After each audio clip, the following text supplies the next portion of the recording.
many countries could say, well, I'm not sure what I want to do. Well, I want to do this, but maybe I'm going to do that. Turkey had no such option because it was there on the front line.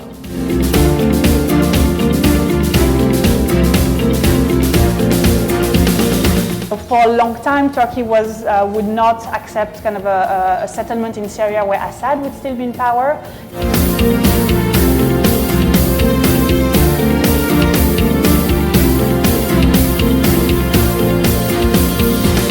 So we've seen emergence of kind of like merging between the leadership of the Turkish PKK and the Syrian YPG SDF.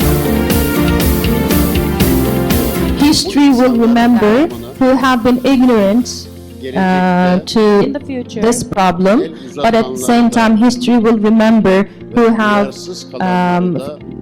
given their hands to these people.